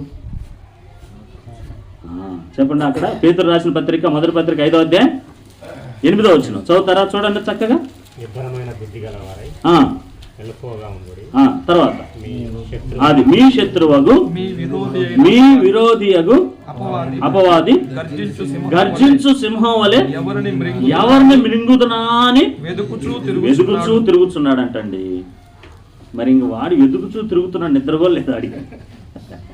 శత్రువు గురించి మనకి తెలుసుకోవాలి. శత్రువు మనల్ని పడేసేవాడు ఏంటంట, మనమన్నా నిద్రపోతావు కానీ వాడు నువ్వు ఎప్పుడు లేస్తావా నేను పట్టుకోవడానికి చూస్తావు. ఒక అన్న ఎవరో చెప్తుంటే నేను విన్నా, నా పేరు గుర్తులేదులే కానీ, నేను గుంటూరులో సియోర్ మందిరానికి వెళ్తాను. సియోర్ మందిరం కన్నవాడి తోట ఫస్ట్ లైన్లో. అన్న వాళ్ళకి తెలుసు అనిల్ కదా, కన్నవాడి తోట ఫస్ట్ లైన్ సియోర్ మందిరం గుంటూరులో. అక్కడ మందిరానికి వెళ్తాను. ఆ మందిరం బయట ఏముంటుందంటే ఆ గేటు దగ్గర పెద్ద మర్రి చెట్టు ఉంటుంది. విశ్వాసులు అందరంట మందిరంలోకి వచ్చేటప్పుడు గేటు దగ్గరకు వచ్చేదాకా దెయ్యం మనలోనే ఉంటుందంట. గేటు దగ్గరకు రాగానే డింగ్ అని చెట్టు మీదకి వెళ్ళిపోయిందంట.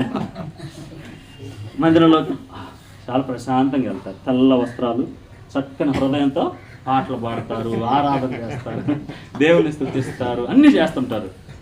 ఎప్పుడైతే మరలా బయటకు వచ్చి గేటు దగ్గరకు వస్తారు, పైన ఉంది కదా అది డింగు లోపలికి వస్తారు. ఇక చూడండి బతుకులు ఎలా ఉంటున్నాయి. మందిరంలోనేమో పవిత్రులు, బయటేమో దెయ్యాలు. బయటేమో దెయ్యాలు. ఈరోజు చూడండి పరిస్థితులు ఏమైపోయినాయో. ఇంతకీ నీ పరిస్థితులు ఎలా ఉన్నాయి? మందిరంలో ఎలా ఉంటున్నావు, బయట ఎలా ఉంటున్నావు? నీ శత్రువు ఎవరో నీకు అసలు అవగాహనే లేదు. సాతాను నిన్ను 24 గంటలు నిన్ను పీడించానే చూస్తాడు. మందిరానికి వెళ్తున్నావా? వెళ్ళు ఇంకా వెళ్ళు. నువ్వు బాప్తిజం మాత్రం తీసుకో. మందిరానికి వెళ్తున్నావు, వెళ్ళు. నువ్వు ఆరాధన మాత్రం ఆరాధన చేయండి, వ్యక్తిగతంగా ఆరాధన చేయండి అని అంటే రక్షణ పొందిన వాళ్ళు కూడా ఇప్పటికి ఆరాధన చేయని వాళ్ళు ఎంతమంది ఉన్నారు? మరి వీళ్ళు సమయం దొరకలేదు, భయపడుతున్నాం, దేవుడు చూస్తున్నాడులే, ఆ పక్కన వాళ్ళతో మనకేం పని? ఎంతమంది ఆరాధన చేయకుండా కూర్చుంటారండి. శత్రువు మనల్ని ఏ విధంగా మోసం చేస్తాడో మనకు తెలుసుకోవాలి. అపవాదట వాడి కుతంత్రాలన్నీ మనం ఏం చేయాలంట? ఎరిగిండాలి. పౌలు గారు చెప్తున్నారు కదా. కాబట్టి దావీదు కూడా ఎవరి గురించి ఎరిగాడు చెప్పండి? సమస్యలు. శత్రువు ఎవరో ఎరిగాడు. ఎవరట ఆ శత్రువు? అమాలేకీయులు. మనం కూడా ఆత్మీయంగా చూస్తే మన శత్రువు ఎవరు? అపవాది గురించి ఎరగండి.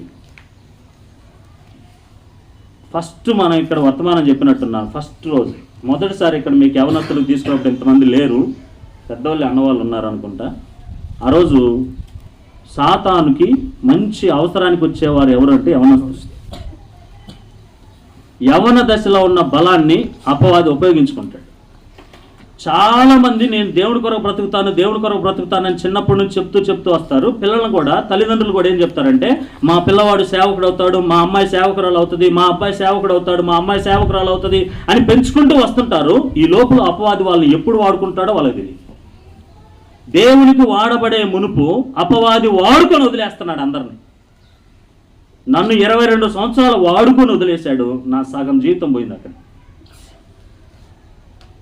శత్రువు చాలా సులకనగా చూడమాకండి. చాలామంది అనుకుంటారు, అదేలే చెప్పాలంటే ఏంటంటే తాగుబోతులు తిరిగేట్లు తాగేళ్ళు ఎవరు లేరు కదా అనిపిస్తుంది. మళ్ళీ ఒకవేళ ఉన్నారేమో చెప్తున్నా చూడండి. సిగరెట్లు తాగే వాళ్ళు ఉంటారు, అస్సలు నాకు లెక్కే లేదు ఈ సిగరెట్ పడేయటం అంటారు, కానీ అంటాడు మళ్ళీ తాగుతూనే ఉంటారు. సారా తాగేవాళ్ళు తాగుతూనే ఉంటారు. ఏందమ్మా ఇవాళ మానేయమంటావా?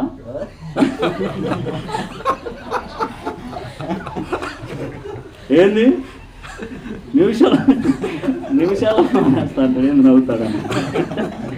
నిమిషాల్లో మానేస్తా, ఇదేంది అనుకున్నా, నా చేతుల్లోనే ఉంది అంటాడు. సాయంత్రానికి తాగి ఆడబడి ఉంటాడు. పందుల పక్కన పండుకొని ఉంటాడు. అంతే. అంటే నువ్వు అంత ఈజీగా అనుకుంటున్నావు. శత్రువు బలాన్ని ఎరిగితే వాడు నిన్ను మించినవాడు. చెప్పండి నాతో పాటుగా, అపవాది నన్ను మించినవాడు. అపవాదిని జయించాలంటే అపవాదిని మించిన శక్తి గల దేవుని వైపు తిరగాలి. ఈరోజు నీకున్న బలహీనతలన్నీ పోవాలి అని అంటే నువ్వు దేనికి దాసుడిగా ఉన్నావో, నిన్ను దాసునిగా చేసిన వాడి బలం కన్నా ఎక్కువ మించిన బలం దేవునిది. అర్థమవుతుందా? హెబ్రీయులకు రాసిన పత్రిక 2వ అధ్యాయం 14-15 వచనాల్లో ఆయన కూడా మనల్ని రక్త మాంసాలు అయ్యాడట. ఎందుకు అయ్యాడంట ఆయన అక్కడ? బలము కలిగిన వాడి నుండి మనల్ని ఏం చేయాలంట? విడిపించడానికి ఆయన కూడా రక్త మాంసాల్లో అలవాడయ్యాడు. యేసు ప్రభు వారిని ఎరగండి. శత్రువు బలాన్ని ఎరిగి, శత్రువు నన్ను మించినవాడు, అపవాది నన్ను నాశనం చేసేవాడు, అతని బలం కింద, అతని శక్తి కింద, అతని యొక్క బలం కింద నేను ఎందుకు పనికిరాను, అతను నన్ను పాడు చేస్తున్నాడు, నేను నాశనం అయిపోతున్నాను, నా ఆలోచనలు, నా తీర్మానాలు నేను గెలవలేకపోతున్నాను, నాకు దేవుడి సహాయం కావాలి. శత్రువుని ఎరిగితే దేవుడి సహాయం కోరుకుంటాం. జనవరి 1 25వ తారీఖు మొన్న 2025 ప్రవేశించింది కదా, జనవరి 1 వచ్చిపోయింది కదా. ఎంతమంది తీర్మానాలు తీసుకున్నారు?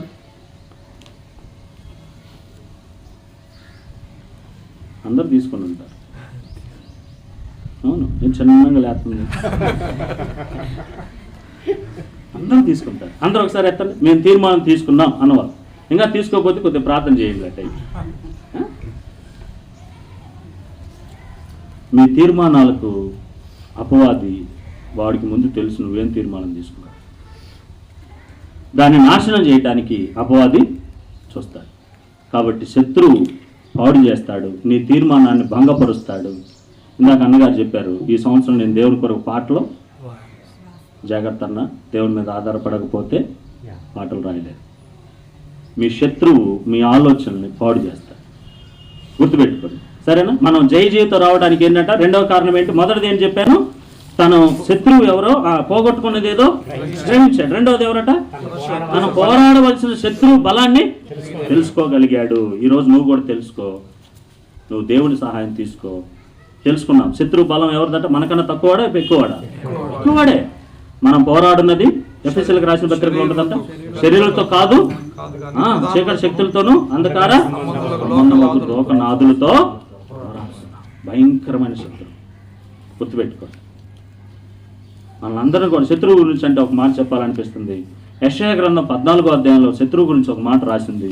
నువ్వు చదువుతానన్నా? చదువు, ఆ మాట చదువుతారుగా, ముందుకెళ్దాం. తర్వాత ఇక 2 విషయాలు లేదా ఒక 3 విషయాలు చెప్పి ముగించేస్తాను. యెషయా గ్రంథం 14వ అధ్యాయం 13వ వచనం చదువుతావా?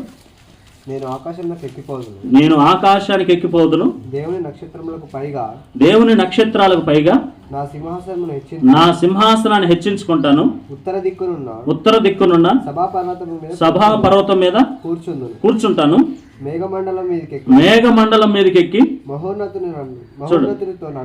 మహోన్నతుడితో నన్ను సమానుడిగా చేసుకుంటాను. చూసారా, అపవాది మన శత్రువు ఎవరట? అపవాది లక్షణాలు ఏంటో తెలుసా?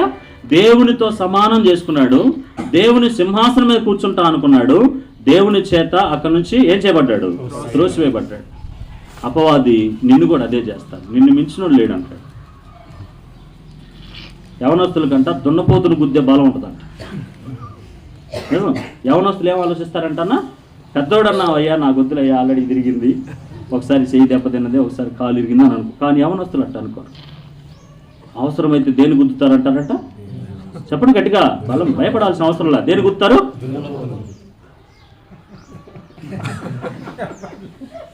అంత బలం.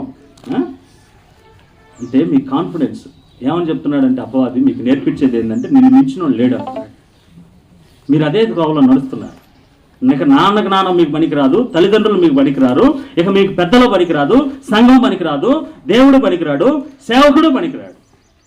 మాకన్నీ తెలుసు, మా బలం మాకుంది, కొంచెం బలం వస్తే చాలు, 100 రూపాయలు సంపాదించుకునే తెలివి వస్తే చాలు, నా డబ్బులు నాకున్నాయి అమ్మా నువ్వు వెళ్ళిపోతే మళ్ళీ తల్లిదండ్రులు ఏమంటారో చూడండి. తప్పు నాన్న మీరు అనుకుంటున్నారేమో, అపవాది మోసం చేస్తున్నాడు, మిమ్మల్ని మీరే దేవుడు చేసుకోమంటాడు, మిమ్మల్ని మించిన వాళ్ళు లేరని అంటాడు, మనల్ని నాశనం చేస్తాడు అపవాది. శత్రువు బుద్ధిని ఎరగండి. సరేనా? రండి, 3వ చూద్దారండి ఇక త్వరగా. అలాంటి పరిస్థితుల్లో దావీదు ఏం చేశాడట?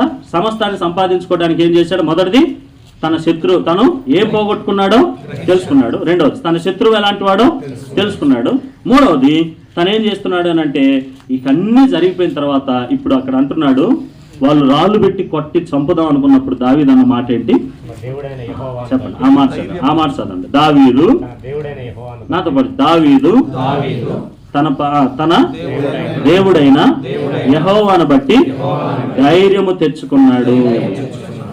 ఈరోజు మనం కూడా దేవుని బట్టి ధైర్యం తెచ్చుకున్నాం, భయపడమాకు. చాలామంది నష్టపోయాము, అయిపోయింది అని అనుకుంటున్నారు. నువ్వేమి నష్టపోయావో తెలుసుకుంటాం. ఇప్పుడు గుర్తు చేసుకొని ప్రార్థన చేయడానికి. నీ శత్రువు ఎవరో, నీకు ఏది పోగొట్టుకోవడానికి నీ శత్రువు ఏం చేస్తుందో ఒకసారి గుర్తు చేసుకో. చాలామందికి శత్రువులే స్నేహితుల. శత్రువులు ఎవరంట? స్నేహితులే శత్రువులు. కొన్ని మాటలు చెప్పాలనిపిస్తుంది కానీ సమయం లేదని కొంచెం ముగించేసుకుంటుంది. మీ శత్రువులు ఎవరు అని అంటే మీ స్నేహితులే. మొన్న ఒక అమ్మాయి చెప్తా ఉంది, 120 రూపాయలు ఒక అబ్బాయిని అడిగి వాట్సాప్ చేయించుకున్నావు, ఫోన్పే చేయించుకున్నావు. దేనికి చేయించుకున్నావమ్మా నువ్వు అని అంటే, ఈ అమ్మాయి అడిగింది అని చెప్పాడు. ఆ అమ్మాయి దేనికి అడిగావమ్మా అని అంటే, ఈ అమ్మాయి అడిగింది అని అంటే ఇద్దరే ఒకరి మీద ఒకళ్ళు చెప్పు. నిజంగా ఏంటంటే నిజంగానే ఈ అమ్మాయికి అవసరం కాదు, ఆ అమ్మాయి అవసరంతో ఈ అమ్మాయితో చెప్పి ఆ అబ్బాయిని అడుగు అని చెప్పింది. ఈ అమ్మాయి అమాయకురంగా ఆ అమ్మాయి మాటలని వేరే వాళ్ళ దగ్గర డబ్బులు తీసుకుంది. ఇప్పుడు సేఫ్ సైడ్ ఉంది ఎవరు? ఈ అమ్మాయి. కొంతమంది ఫ్రెండ్స్ ఉంటారండి, డబ్బులు తీస్తారా, నీకు లేనిపోయిన ప్లాన్లన్నీ ఇస్తాడు, కానీ ఆ ప్లాన్లు వాడు పాటించడు. లేనిపోయిన సలహాలన్నీ ఇస్తాడు, నిన్ను పాడు చేయడానికి భలే నిన్ను పురుకొలుపుతాడు. మనల్ని ముందుకు నెట్టేస్తారు, వాళ్ళు వెనకాల తప్పించుకుంటారు. ఇలాంటి వాళ్ళు ఎంతమందో ఉంటారు. శత్రువుని గుర్తెరగండి. రెండవది ఎవరట? మీరేం పోగొట్టుకున్నారో గుర్తెరగండి. రెండవది శత్రువుని గుర్తెరగండి. అప్పుడు మీరు ఇప్పటికైనా మించిపోయింది లేదు. దేవుని బట్టి ఏం తెచ్చుకుందాం? ధైర్యం తెచ్చుకుందాం.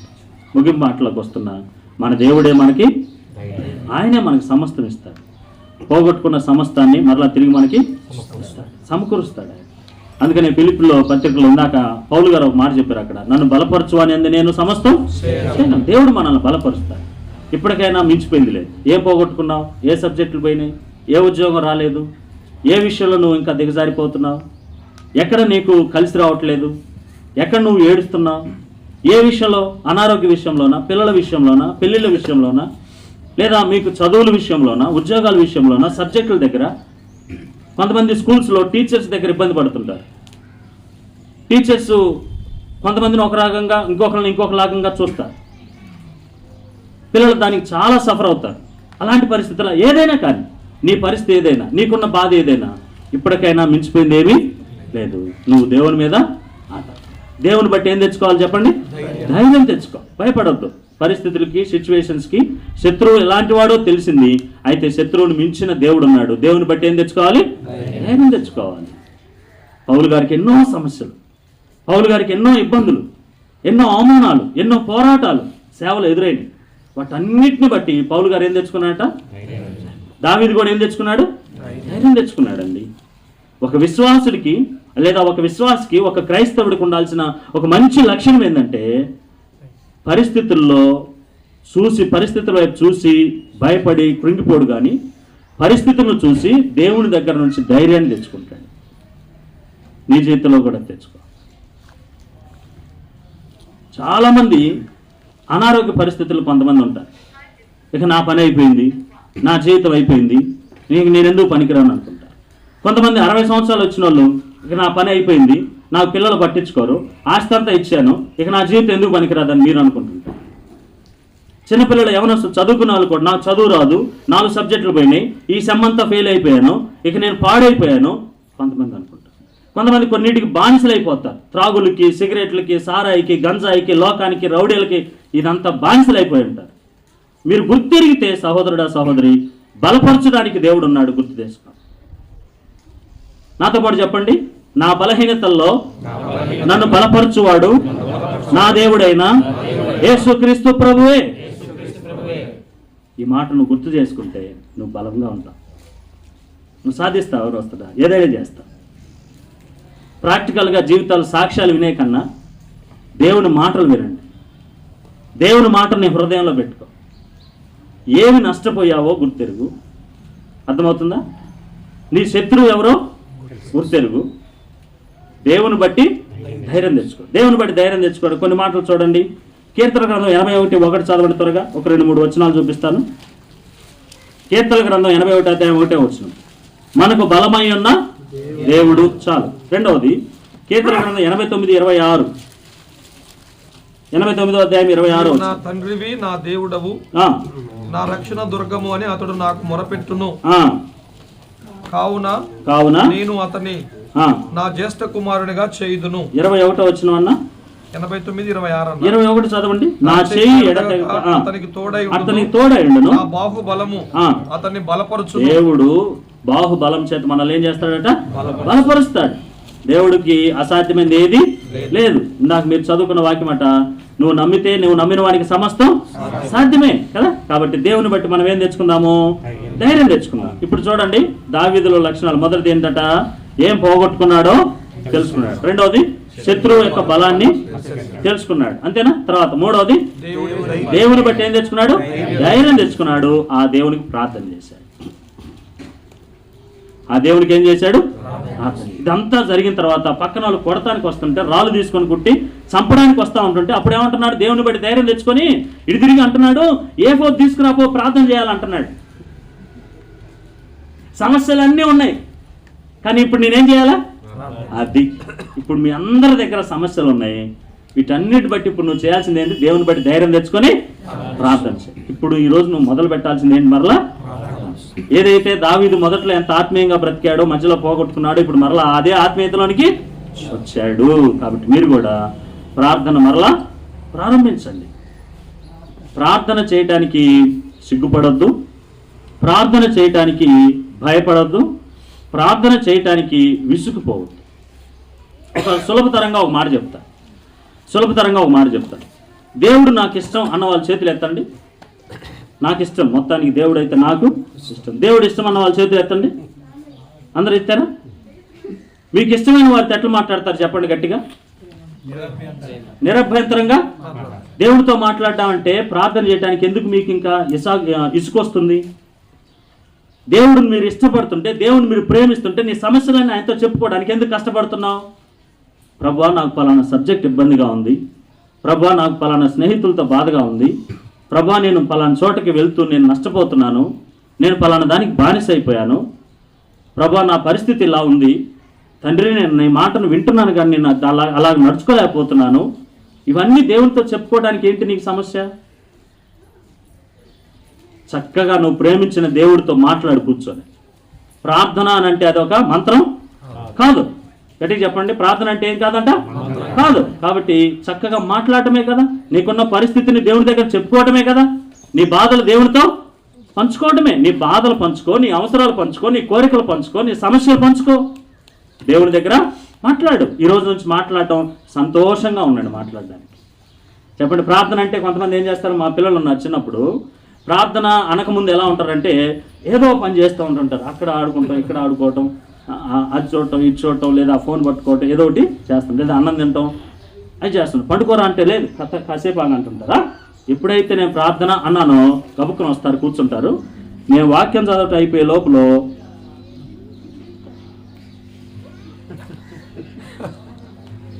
వాక్యం చదవటం అయిపోయింది, ప్రార్థన మొదలుపెట్టే లోపల నేను కళ్ళు మూసి కళ్ళు తెరిచే లోపల వికెట్లు అవుట్, నీకు ఎత్తుకోపోయి మంచం మీద. ప్రార్థన అంటే నిద్ర ఎందుకు వస్తుంది? ఓపిక చేసుకో, సరేనా? ఏం చేయాలా? మనకున్న సమస్యలు ఇవ్వండి, మన జీవితంలో గొప్ప వాళ్ళం కావాలి, మన జీవితంలో దేవునికి ఉపయోగకరంగా ఉండాలి, మనం దేవునికి అవమానకరంగా బ్రతకూడదు. కాబట్టి వీటన్నిటిలో దావీదు ఏం చేశాడు, మనం కూడా అదే చేద్దాం. దావీదు ఏం చేశాడు? దేవుని బట్టి ధైర్యం తెచ్చుకొని ప్రార్థన, మనం కూడా ప్రార్థన. తర్వాత చివరి మాట, దావీదుతో ఎప్పుడైతే దావీదు దేవుని దగ్గర ప్రార్థన చేసి ప్రభువా నేను యుద్ధానికి వెళ్ళానా విచారం చేశాడో దేవుడు వెళ్ళమని చెప్పాడు. అప్పుడు వెళ్ళాడు, విజయాన్ని సంపాదించాడు. ఇప్పుడు చెప్పండి, ఆ మాట చదవండి, రెండు ఆ మాట చదువుకున్నాం. మొదటి సమూయేలు గ్రంథం 30:18 ఈలాగున అంటే ఇవన్నీ చెప్పండి ఒక్క మాట నాతో పాటు. ఇవన్నీ ఇలాగునా అంటే ఇప్పటివరకు మనం ఏమేమి చూసాము? దావీదు మొట్టమొదటిగా ఏం చూసాం చెప్పండి? ఆయన ఏం పోగొట్టుకున్నాడో లేదా పోగొట్టుకోవడానికి కారణాలేంటో తెలుసుకున్నాడు, అవునా? తర్వాత ఏం పోగొట్టుకున్నాడో తెలుసుకున్నాడు, తర్వాత శత్రువు ఎలాంటి వాడో తెలుసుకున్నాడు, తర్వాత దేవుని బట్టి ధైర్యం తెచ్చుకున్నాడు, తర్వాత ప్రార్థన చేశాడు, ఇప్పుడు దేవుడు చెప్పినట్టు చేశాడు. ఇలాగూ చేసి అది ఈ మాటలన్నీ అక్కడ చూడండి. ఇక్కడ ఇప్పుడు 18వ వచనం, ఇలాగున అమాలేకీలు దోచుకొని పోయిన అంతటిని తెచ్చుకున్నాడు. ఈరోజు నీ జీవితంలో కూడా అంతా సంపాదించుకుంటావు. ఆత్మీయతలో ఏం కోల్పోయావో, భౌతికంగా ఏం కోల్పోయావో అన్నీ సంపాదించుకుంటావు. ఈ పనులు చేయండి, ఈ మనసులో పెట్టుకోండి. ఈ వాక్యం అంతా గుర్తు లేకపోయినా ఈ 5 పాయింట్లు గుర్తుపెట్టుకోండి. దావీదు కోల్పోయింది ఏంటో గ్రహించాడు, దానికి కారణాలు ఏంటో తెలుసుకున్నాడు. దావీదు శత్రువు ఎలాంటి వాడో తెలుసుకున్నాడు, దేవుని బట్టి ధైర్యం తెచ్చుకున్నాడు, దేవునికి ప్రార్థన చేశాడు, దేవుడు చెప్పిన పని చేశాడు. ఇలాగూ చేసి ఇవన్నీ ఇలాగునంటే పైన వచనాలన్నీ అర్థం అన్నమాట. అలా చేసి సమస్తాన్ని సంపాదించుకున్నాడు. ఇప్పుడు మీరు కూడా నాతో పాటు చెప్పండి, నేను కూడా ప్రభువును బట్టి సమస్తమును సంపాదించుకుంటాను. మళ్ళా చెప్పు, ప్రభువును బట్టి సమస్తమును సంపాదించుకుంటాను. నా ప్రభువుకి అసాధ్యమైనది ఏదీ లేదు. తన యందు నమ్మిక ఉంచు వారిని ఆయన ఎన్నడూ తృణీకరించడు. దేవుడి మాటలు దీవించునుగా. ప్రార్థన.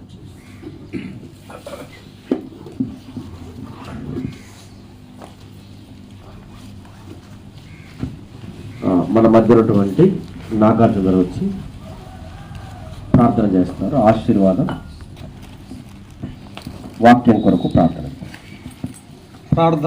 పరిశుద్ధుడా, ప్రేమ కలిగిన మా పరలోకపు తండ్రి, వందనాలు స్తోత్రాలు చెల్లిస్తూ ఉన్నాం.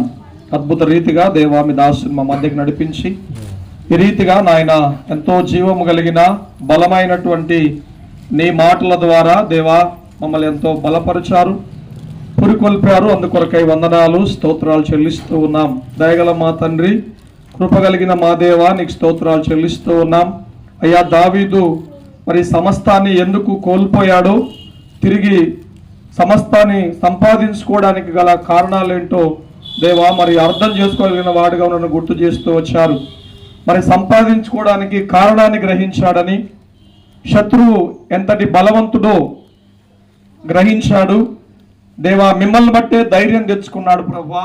తర్వాత ప్రార్థించాడు. చివరగా మీరు ఏమి చేయమని చెప్పారో అలా చేసి అద్భుతమైనటువంటి అయా విజయాన్ని శత్రువుల మీద పొందుకున్నట్లుగా గుర్తు చేస్తూ వచ్చారు. మా ఆత్మీయ జీవితంలో ఇప్పటి వరకు, ఈ దినం వరకు ఏమేమైతే మేము కోల్పోయామో వాటిని ఎలా మేము తిరిగి సంపాదించుకోవాలో ప్రభువా మీరు మాట్లాడుతూ వచ్చిన ప్రతి మాట కొరకై వందనాలు, స్తోత్రాలు చెల్లిస్తున్నాం. అలాంటి అనుభవాన్ని, అలాంటి జీవితాన్ని ఈ నూతన సంవత్సరంలో మేమందరము కలిగి ఉందుము గాక యేసు నామములో అని ప్రార్థిస్తూ ఉన్నాం. దయగల మా తండ్రి, కృపగలిగిన మా దేవా నీకు స్తోత్రాలు. మీ దాసుని ఇంకా బలపరిచి మీ మహిమ కొరకు వాడుకోండి. తీసుకొచ్చినటువంటి బిడ్డలందరినీ బట్టి వందనాలు. తీర్మానం చేసుకొని మీ మహిమ కొరకు జీవించుటకు సహాయం చేయండి. షిమియోను బ్రదర్ సాక్ష్యం ద్వారా మహిమ పొందినందుకు మీ దాసును వాడుకున్నందుకు వందనాలు ప్రభువా. మరి ఈ కార్యక్రమం నడిపించిన జోసఫ్ అన్ని బట్టి వందనాలు. దీవించి ఆశీర్వదించండి. తీసుకొచ్చిన యొక్క స్నాక్స్ను కూడా దీవించి కుటుంబానికి దీవెన ఫలము దయచేయమని, అయ్యా మేమందరూ నీ ప్రేమను మరి తెలుసుకొని పొందుకొని మహిమ కొరకు జీవించుటకు సహాయము చేయమని యేసు ప్రభు నామములో స్తుతించి ప్రార్థించి వేడుకుంటున్నాం తండ్రి. ఆమేన్.